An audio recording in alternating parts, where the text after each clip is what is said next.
Hello and welcome to Stamping by Hannah. Thank you for joining me today. Thank you for joining me on a Wednesday. Now, I know that we are in the middle of Love Hearts week, and I haven't got any Love Hearts for you today, but I thought I would share this card. I am loving this technique. I think it's fabulous.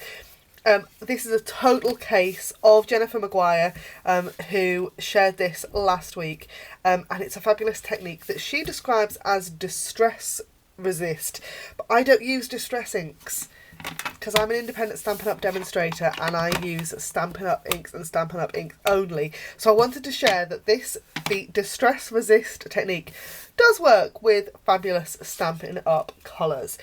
So, shall we get started? So I have got the So In Love stamp set. I love this. It's so pretty.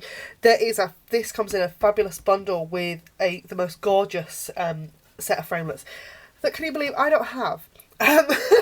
So I would grab it as a bundle because I've missed out on those framelits. I will grab. I think in my next order they will be landing in my basket. But for now I've missed out on them. But I need them actually because I need them for my wedding album. So I will have to do that, as well as the fabulous Falling in Love Designer Series paper that's just beautiful. But this stamp set I love. And I've got two stamps from it. I've got this one and the sentiment that says congratulations.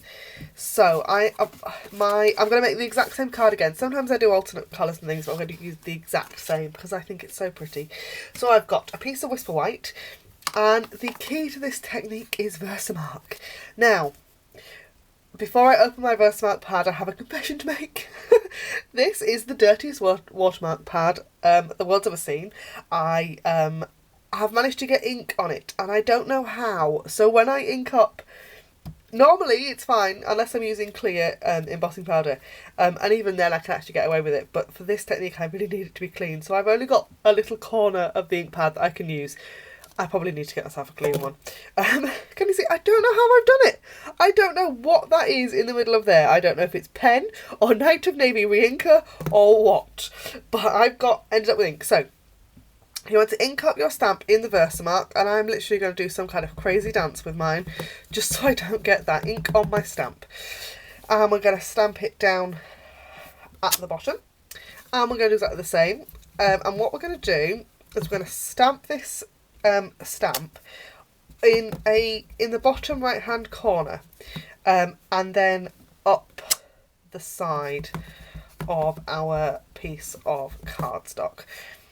So just like that. And the beauty of this technique is that it's going to be different every single time, because every single time you're going to place that stamp in a slightly different place.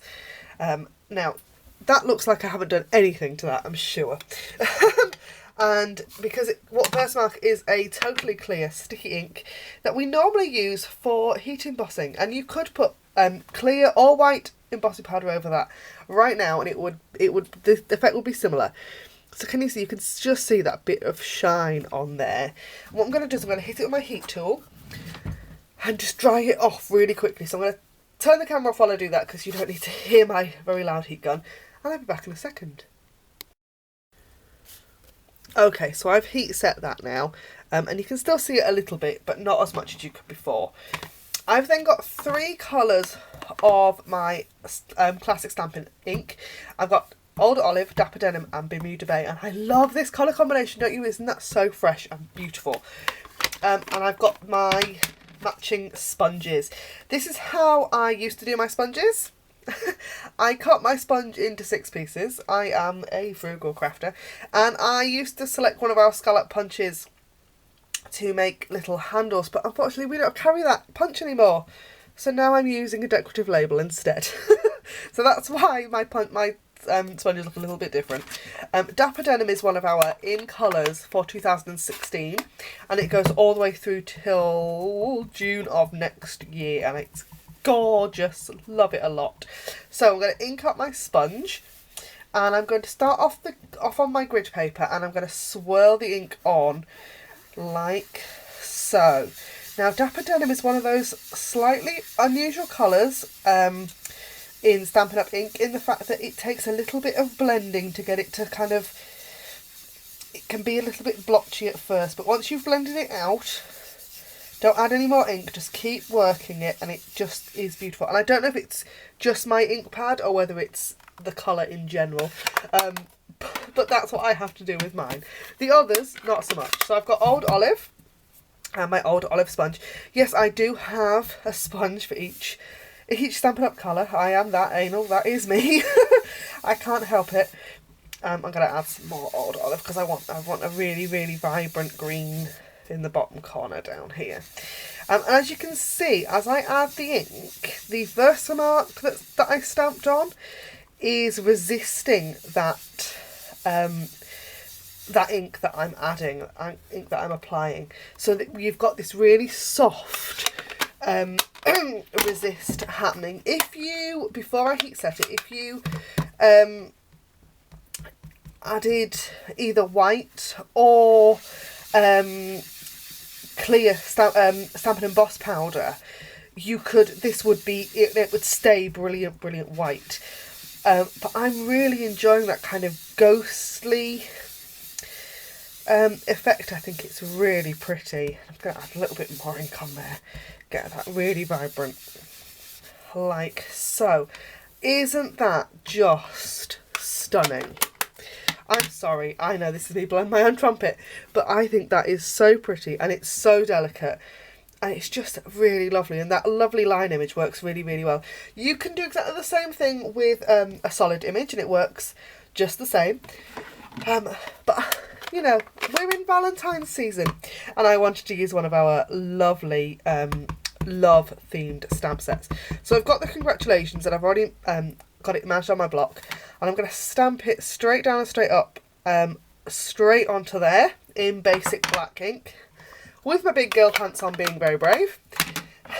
And then I'm going to just layer up my card. So I've got a card base in Bermuda Bay that is just half an A4 sheet scored and folded in half. I've got a piece of basic black which I cut to 1/2 centimetre shorter and narrower. Now my card bases are 10.5, the front piece is 10.5 centimetres by 14.85.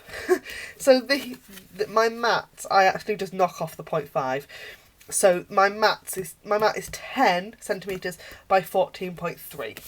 And then I take off 1/2 centimetre every time I do another layer. So I'm going to just pop some Fast Fuse on the back of there. I absolutely love Fast Fuse. It is my go-to glue. I use Fast Fuse all the time, even when I'm not on camera. I know there are some Stampin' Up! Demonstrators out there who do use other brands when they're not filming, and I'm like, no, that's not me. If I sell it, I use it. So, because I am an independent Stampin' Up! Demonstrator, and you can buy all these products by going over to my blog and clicking on the Shop Now links. So, that is my card. Now, there is one final thing. You'll notice that there are 3 black enamel dots on here. We have a fabulous selection. Let me just get out my entire collection. I have a collection of these. My enamel shapes. I love them. I keep them in one of our fat clear Stampin' Up! Cases. And I have 3 packs in here. And I've got room for more. I've got the metallic ones that I just love, and then there are there are 4 packs in here actually. There are the in colours, and then I've got Regals and Brights in here. You will notice if you look in the catalogue though, we don't stock a neutrals pack. We have the metallics instead, so there are no black enamel dots. This upsets me. I love a black enamel dot. I think they're just gorgeous. So what I have done, and I've now lost, where have they gone? I had them. My desk is not very big and I have managed to lose the clear. Oh dear. You know, this is just my crafting reality. This is what happens when I craft when I haven't got the camera rolling. There they are. Things magically disappear. So what I have done is I have selected a colour that I don't use very often. Not that I am dissing any of the Stampin' Up! Colours, you understand, but garden green just isn't really my colour. And all I've done is I've taken a Sharpie marker. Now it's a standard Sharpie permanent marker. And all you need to do is colour over the top. Now, you will notice that I actually go off and I make sure that it's all over, because if you don't colour onto the plastic, you might find that you've got a kind of halo of the original colour underneath. So, leave those to dry really, really well before adhering them onto your card. They do take a little while to dry. And then, this is all I do. Oh, that's my phone telling me I've got an email. And I'm going to put 3 of these onto my project. And that is most likely one of the cards my husband might be getting for Valentine's Day this year. It won't say congratulations on it. It might say something slightly different. But I haven't made his Valentine's card yet. That's shocking, isn't it? Anyway, thank you ever so much for watching. Don't forget to check out Celebration. Check out all the offers that are going on at the moment. And I would love to speak to you about joining my team of Stampin' Friends. I do believe I already have a video on my channel about my team of Stampin' Friends. If not, there will be one coming really, really soon. Thank you ever so much for watching. Don't forget to comment, like and subscribe. And I'll see you again really soon. Thanks for watching. Bye for now.